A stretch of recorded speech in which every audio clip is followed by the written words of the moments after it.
आज के इस वीडियो का शीर्षक है कब क्यों और कैसे डूबी द्वारिका।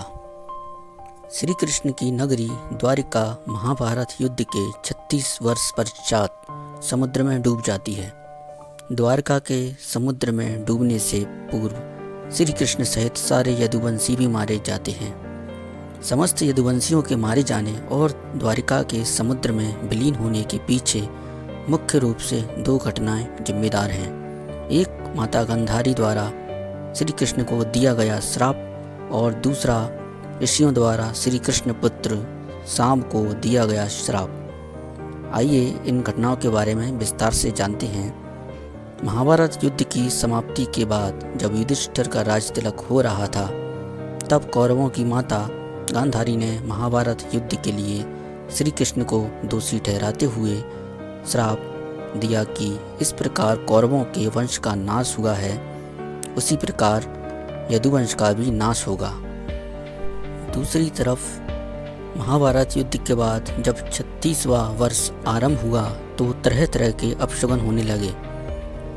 एक दिन महर्षि विश्वामित्र, कण्व, देवर्षि नारद आदि द्वारिका गए। वहाँ यादव कुल के कुछ नवयुवकों ने उनके साथ परिहास करने का सोचा। वे श्री कृष्ण के पुत्र शाम को स्त्री वेश में ऋषियों के पास ले गए और कहा कि ये स्त्री गर्भवती है, इसके गर्भ से क्या उत्पन्न होगा। ऋषियों ने जब देखा कि ये युवक हमारा अपमान कर रहे हैं तो क्रोधित होकर उन्होंने श्राप दिया कि श्री कृष्ण का यह पुत्र वृषणी और अंधकवंशी पुरुषों के नाश करने के लिए एक लोहे का मूसल उत्पन्न करेगा, जिसके द्वारा तुम जैसे क्रूर और क्रोधी लोग अपने समस्त कुल का संहार करोगे। उस मूसल के प्रभाव से केवल श्री कृष्ण और बलराम ही बच पाएंगे। श्री कृष्ण को जब यह बात पता चली तो उन्होंने कहा कि ये बात अवश्य सत्य होगी।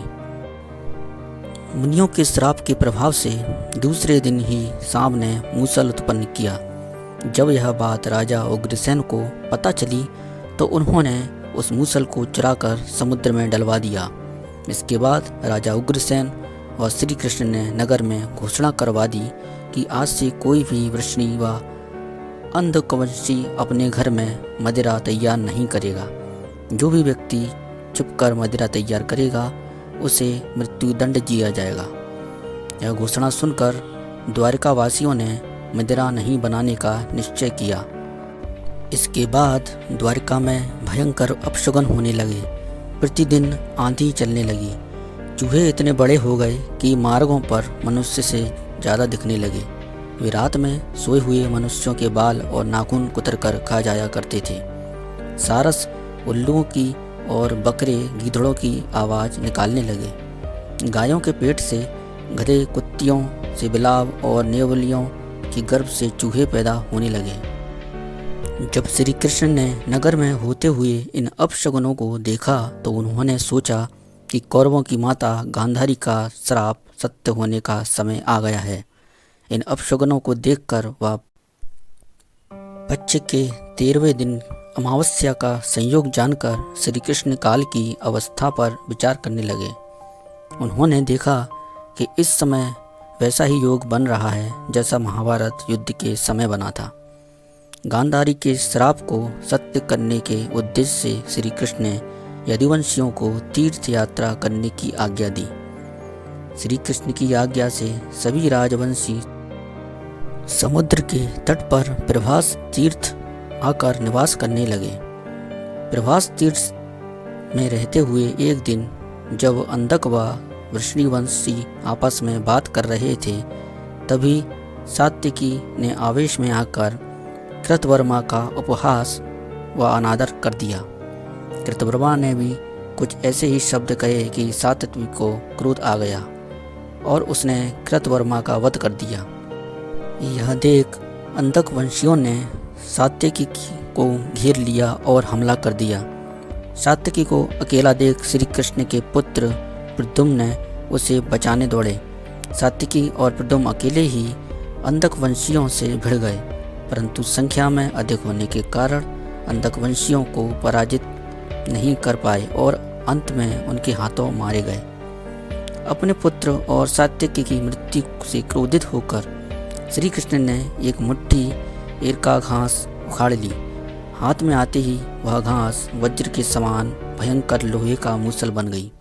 उस मूसल से श्री कृष्ण सभी का वध करने लगे। जो कोई भी वह घास उखाड़ता वह भयंकर मूसल में बदल जाती।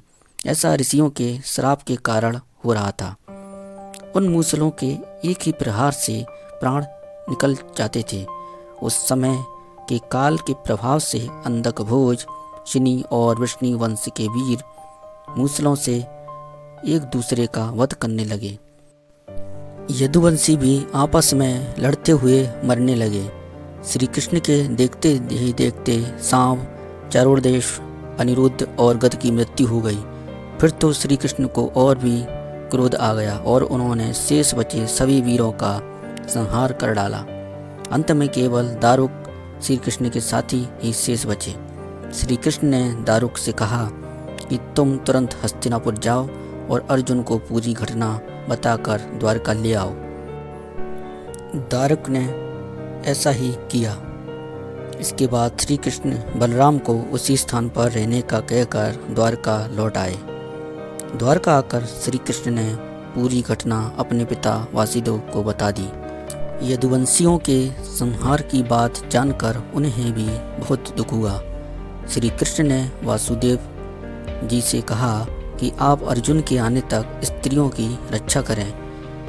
इस समय बलराम जी वन में मेरी प्रतीक्षा कर रहे हैं, मैं उनसे मिलने जा रहा हूँ। जब श्री कृष्ण ने नगर में स्त्रियों का विलाप सुना तो उन्हें सांत्वना देते हुए कहा कि शीघ्र ही अर्जुन द्वारका आने वाले हैं, वे ही तुम्हारी रक्षा करेंगे।